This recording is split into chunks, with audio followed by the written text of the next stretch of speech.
So during the retreat period, the retreatants take 8 precepts rather than 5 precepts. The 8 precepts are the renunciate precepts. The addition of the precept regarding eating in the evening and looking at entertainments of various kinds or beautifying the body, all these things are not evil in themselves, they're not bad karma in themselves, but they are unnecessary. And the idea of a retreat is to pare things down to the minimum, to live a life of simplicity. And for those, for all of you, when you go back to the world and return to 5 precepts, I hope then having that short period of time when you've lived that more radically simple lifestyle gives you a perspective, maybe give you some ideas for making your ordinary life a little bit more simple. Because the simpler our lives are, more easy it is to be mindful, the more easy it is to be content. I would say the more easy it is to be happy. So we live in a complex world, of course, and some of its complexity is unavoidable. But there are areas of our life where if we see the value of simplicity, we can make some small tweaks and changes that can improve quality of life. So this is one of the things to learn from a retreat, living a little differently than we do normally, not being plugged into social media and not looking at our telephones every few minutes, and just that is already quite a difficult thing to begin with. And again, when we take 8 precepts, the important thing to do is just to notice whether or not it is in fact difficult. Is it more difficult than you thought, less difficult than you thought? And we can't really gauge our attachment to things in the world while we're still flowing along in that worldly stream. And some things you have to stop altogether before you get some sense of to what extent it's become a little bit of an obsession or too unhealthy or an unbalanced relationship with certain areas of our life. So before even we get on to the meditation practice, this coming to a meditation center or a monastery, then so many things to adapt to in a very short period in terms of sleeping arrangements, times of sleeping, rather kind of regimented life in which you don't have very much say over what you're doing at any time of the day, and giving up that kind of control and how that feels and whether it makes you want to rebel a little bit and break some of the rules just to break them. Then, we all have that kind of teenage kind of energy, I think. I know I did on my first retreat. And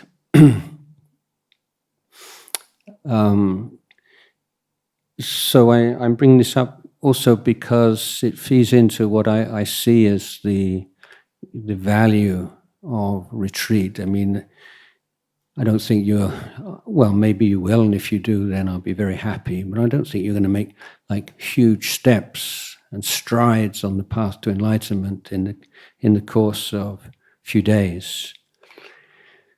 But I would like to suggest you look at the retreat as a learning process, an exploration, and chance to just to soak up the Buddha's teachings a little bit more profoundly than you have done, and to be able to apply yourself to the teachings with a continuity which is very difficult to find at home when you have so many other responsibilities to attend to.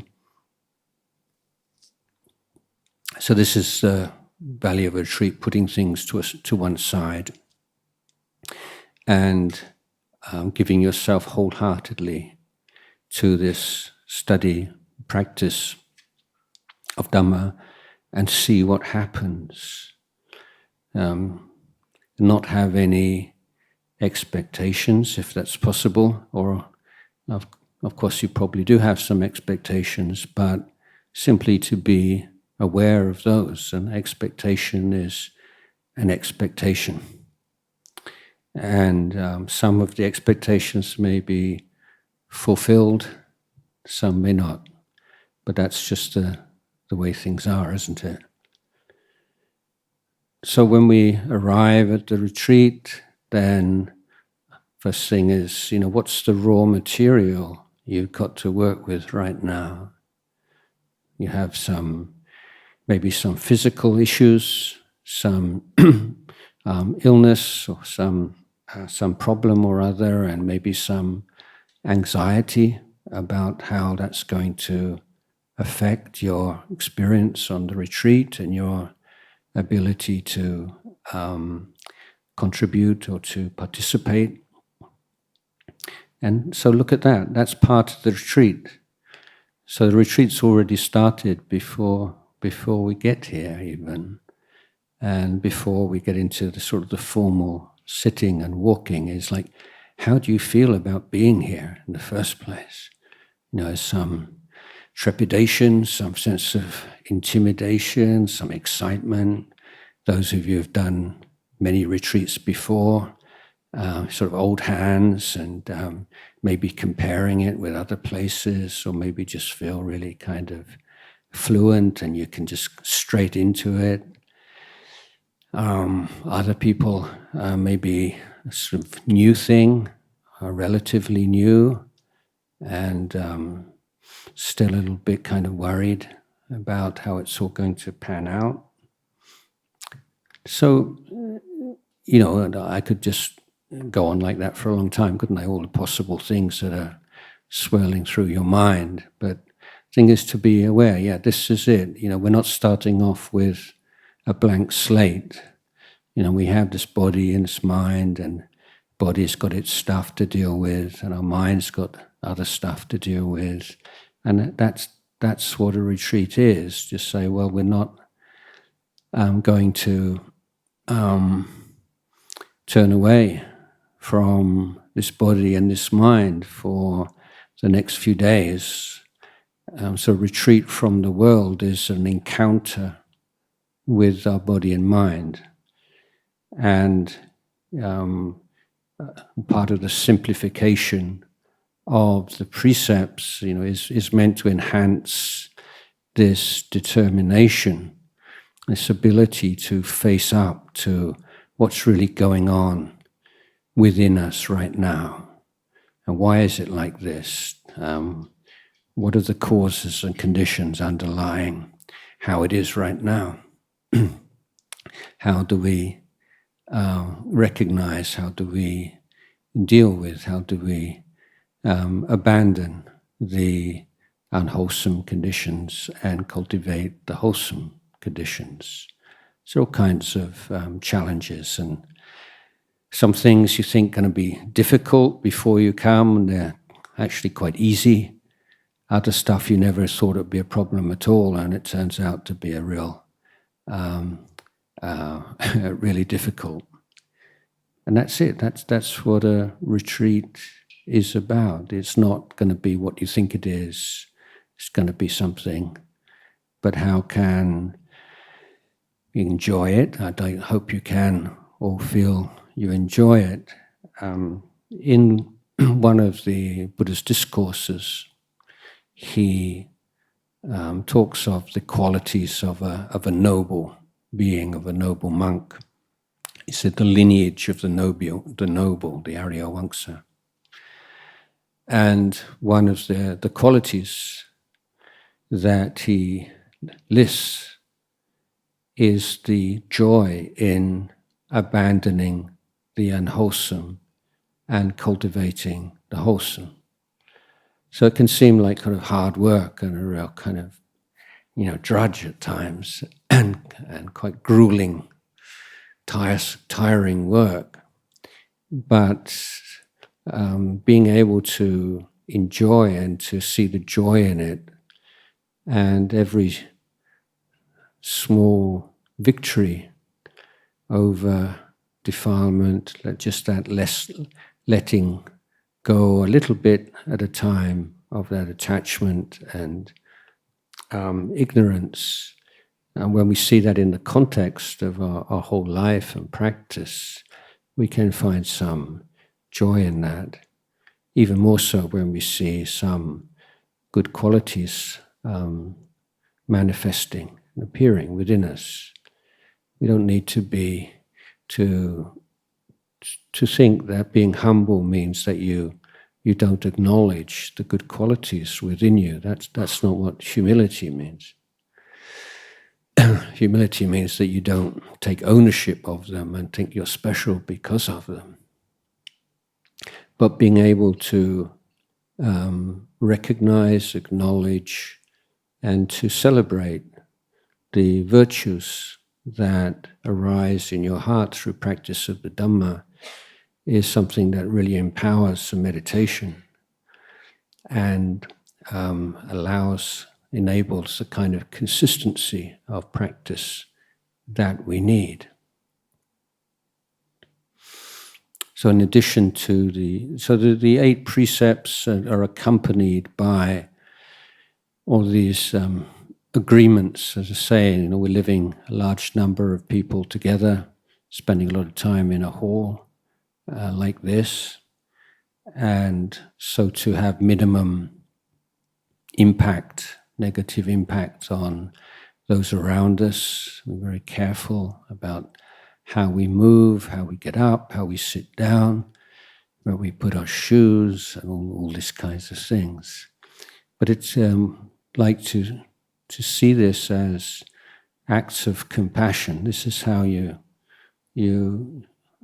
make these like high-sounding, idealistic, inspiring virtues like compassion real, like in daily life, in the quality of your actions and speech, how you treat the people around you, the respect you show them, the consideration you show, the fact that you're taking people's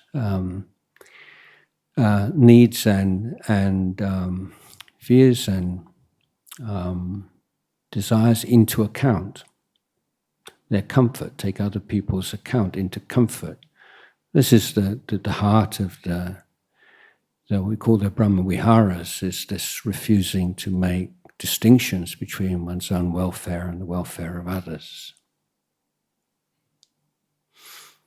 So we have all these conventions, and as I say, keep your eyes and ears open, and don't expect to get it. You don't feel you have to get all the kind of stuff about bowing and everything, absolutely perfect and right, and there'll be somebody kind of tapping you on the shoulder if you don't. It's not like that, but it's for your own practice, and it creates a kind of a sharpness and a clarity around your movements. So when we in the monk's life, we have so many of these rules. You have a bag, and you have to put a bag down like this, and you have to have the the strap over this side, it can't be that side, it has to be this far away from the so much stuff. But you just absorb it, and it becomes like second nature. But it gives a real fluency to your and grace to your actions that would not be there otherwise. We have a rule about not speaking. Is that correct? Yes. So that's really important, and it. No, I have this reputation of having like a full schedule and busy, but for many years now I've been a figures man, and what I mean by that is I used to have these arguments with people about things, and other monks, and they say, well, that's just your perception. You had this kind of Buddhist argument. Yeah, well, this is my perception and your perception and whose perception and that kind of argument. And I thought there must be some kind of like objective referent where it's not just a matter of whose interpretation wins out. And so I thought numbers, that's my refuge, numbers. So when I came here, I had a number. I have to spend 300 nights out of every 365 in my kuti here. So if I have a invitation to go here and go there, whether it's in other parts of Thailand or in overseas, then it has to be within 65 nights. And if it's more than that, then that's my quota. So I had some people say, oh, you're always going here and there. I said, well, yeah, it's within my quota, you see. And so and also I think hours of the day I spend with other people compared with hours that I spend alone. And I still, like over a year, I was like 80 or 90% of my waking hours are spent alone. So I have a lot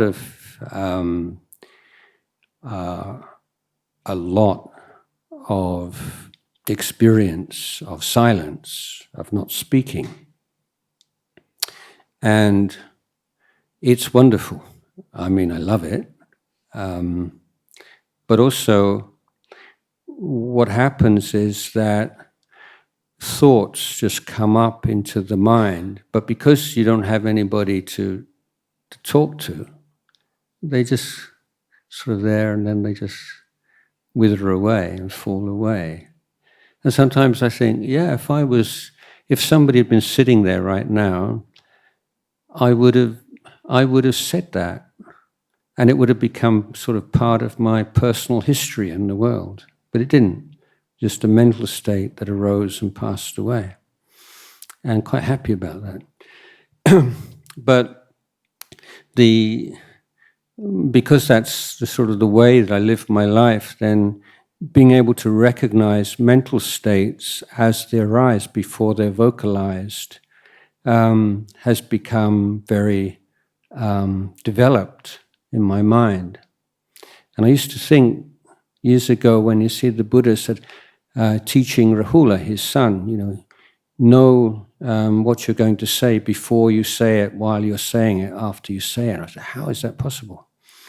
But now I can have a much better idea of that because of spending so much time. My whole lifestyle is basically based on silence. That I can. So I'm a proponent. I'm a supporter, enthusiastic supporter of spending time keeping silent, because that link between intention, thinking, and action is quite easily broken. I mean, even in ordinary everyday life, so many times you think you're going to do something and then you can't do it. It's too late, it's too early, or something else happens. But the link between intending to say something and saying something, that's very rarely broken. It's very rarely an occasion where something comes up and you don't say it. Maybe you're afraid you hurt somebody's feelings, or it happens every now and again, but not on a regular basis. But when you're on a retreat, then you have this incredible opportunity to explore this whole area of the intention to speak, and to look exactly what would be the purpose of those words, what would be the function, what would be the value of speaking those words. So, it's not that they're bad or anything, but it's just to have a whole new, much heightened awareness of intention as it is usually expressed in our speech. So I would say generally you can't develop that kind of subtle awareness of intention with regards to speech unless you have a firm determination not to speak at all for a certain period of time. And of course, at home in family life, how often can you do that? If you just sit there quietly for even a few minutes, people around you're starting to think, "Are you angry? Are you upset with me? Is it something I said?" It's like, so that's part of like living with other people. You're constantly having to reassure them that you're not unhappy with them. You don't have to do that here. You don't have to just be with your body, be with your mind. And when those sort of thought comes up to say something, that's real food for contemplation. It's very interesting, and to what extent it's just out of habit, or just to a sense of creating like a safe sphere around you, or some kind of comfort, whatever it might be. It's like we're looking at the body and we're looking at the mind and we're not letting any leaks. So speech is usually a leak. And sometimes why there's that overwhelming desire to speak and have a conversation, it's just you want to sort of get stuff off your chest. But that's not a very good analogy, getting stuff off your chest, because the moment you speak, then you want to speak more. So it's not like you actually get anything off your chest. You're just replacing what's on your chest with something else. Anyway, sila is the ground for spiritual development and spiritual cultivation. The Buddha said, just as the ground is the base for any kind of action in the world, similarly, sila is the ground for spiritual cultivation. So without sila, then we're constantly acting in ways and speaking in ways which we don't feel so happy about. But if we lead a very busy lifestyle, we can suppress them or repress them quite usually. But in a retreat where we're relaxing all those all those means by which we keep unpleasant memories at bay. As you relax and meditation, this stuff comes up. And if you're leading a very unsavory life, then stuff comes up which is quite upsetting. And so usually people who don't keep precepts don't want to meditate, and there's some very good reasons that they can give why meditation's a waste of time. But underneath is this fear of being with oneself and what one might see. So sila gives you that kind of confidence and courage to look more closely at your mind and to have a sense of being a good friend to yourself, liking, if you keep precepts, you like hanging out with yourself. It's like you're a good companion to yourself. You're a good friend to yourself. But if you don't keep precepts and you act and speak in ways which are hurtful and of which you feel some shame or guilt, then the last thing you want to do is just to sit alone and be with yourself. That's sort of kind of the most miserable thing. So sila it's not just that keeping sila leads to success in meditation or as a foundation, but the very interest or willingness to meditate in the first place is conditioned by sila. And when we have these precepts and Ajahn Chah's famous phrase, you look after your precepts look after you. And I think that's so true. It gives you a sense of stability and integrity and readiness to do this work of meditation. So now we're going to have a short period of chanting, and after the chanting, then if people want to just stretch their legs for a few minutes, then we'll come back and have a period of meditation.